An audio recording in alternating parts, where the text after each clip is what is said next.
Hello welcome back. എന്തുണ്ട് വിശേഷം? ഇന്നത്തെ റെസിപ്പി എന്താണെന്നറിയോ?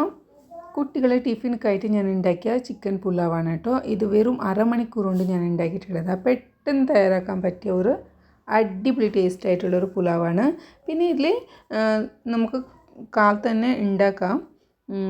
ഇതിൽ ശ്രദ്ധിക്കേണ്ടതെന്ന് വെച്ചാൽ ചിക്കനില്ല, അതൊരു ദിവസം മുന്നേ കഴുകിയിട്ട് ഫ്രിഡ്ജിൽ വെക്കണം, അത്രയേ ഉള്ളൂ കേട്ടോ. ഞാൻ ഇതിന് മുന്നേ അപ്ലോഡാക്കിയ ചിക്കൻ പൈൻ്റെ റെസിപ്പി ഇല്ലേ, അതിൽ കൊണ്ടുവന്ന ചിക്കൻ്റെ അതിൽ ബോൺസ് ഇല്ലാത്ത ചിക്കനാണ് എടുത്ത് ഉണ്ടാക്കിയിട്ടുള്ളത്. അപ്പോൾ അതിൻ്റെ ബോൺസിനുള്ളൊക്കെ ചിക്കനായിരുന്നു ഫ്രിഡ്ജിലുണ്ടായിരുന്നത്. അത് ഞാൻ പിറ്റേ ദിവസം സ്കൂൾക്ക് കുട്ടികൾക്ക് കൊടുക്കാൻ വേണ്ടിയിട്ട് പുലാവ് ഉണ്ടാക്കാൻ വേണ്ടിയിട്ട് എടുത്തതാണ്. അപ്പോൾ ഇതിൽ ബോൺസുകൾ മാത്രമേ ഉണ്ടായിരുന്നു കേട്ടോ. അതുകൊണ്ടാണെന്നൊന്നും അറിയില്ല, പക്ഷേ എപ്പോഴത്തേനേക്കാളും നല്ല ടേസ്റ്റ് ആയിരുന്നു. കാല് ബോൺസ് ഇട്ടിട്ട് ഉണ്ടാക്കിയതുകൊണ്ടല്ലേ, അതുകൊണ്ടാവാം. അപ്പോൾ ഇതിലേക്ക് ഞാനൊരു ഏകദേശം ഒരു 3 ടേബിൾ സ്പൂൺ ഓയിൽ ഒഴിച്ച് കൊടുത്തിട്ടുണ്ട്. എന്നിട്ട് ഇതിലേക്ക് 3 മീഡിയം സൈസിലുള്ള ഉള്ളി നീളത്തിൽ അരിഞ്ഞത് അതും കൂടി ഇട്ട് കൊടുക്കുന്നുണ്ട്. എന്നിട്ട് അതൊരു ബ്രൗണിഷ് കളർ ആകുമ്പോഴത്തേക്ക് ചിക്കൻ ഇട്ട് കൊടുക്കുന്നുണ്ട്. എന്നിട്ടില്ലേ ഞാൻ ഇഞ്ചി വെളുത്തുള്ളി പേസ്റ്റ് ആക്കിയിട്ട് അതിലേക്ക് തന്നെ ഒരു 3/4 കപ്പോളം തൈര് ഒഴിച്ച് കൊടുക്കുന്നുണ്ട് കേട്ടോ. നല്ല അടിപൊളി ഒരു പുളിപ്പായിട്ടുള്ളൊരു പുലാവാണ്.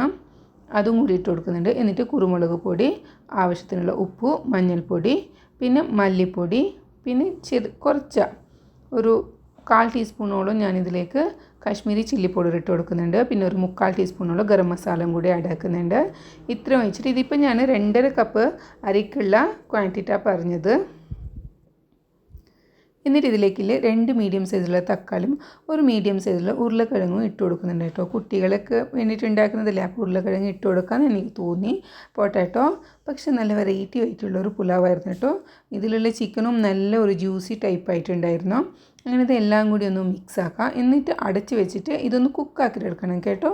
ഇപ്പോൾ ഇതിലേക്ക് ഞാൻ വെള്ളം ഒഴിച്ച് കൊടുത്തിട്ടില്ല.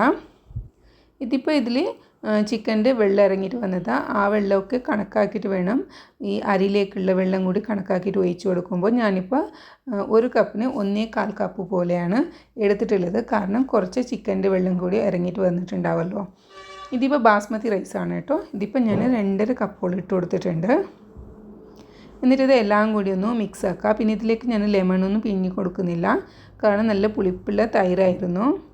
എന്നിട്ട് ഇതെല്ലാം കൂടി മിക്സ് ആക്കിയിട്ട് വെള്ളം തിളക്കുമ്പോൾ ഇതിലേക്ക് അരിയിട്ട് കൊടുത്തിട്ടുണ്ട്.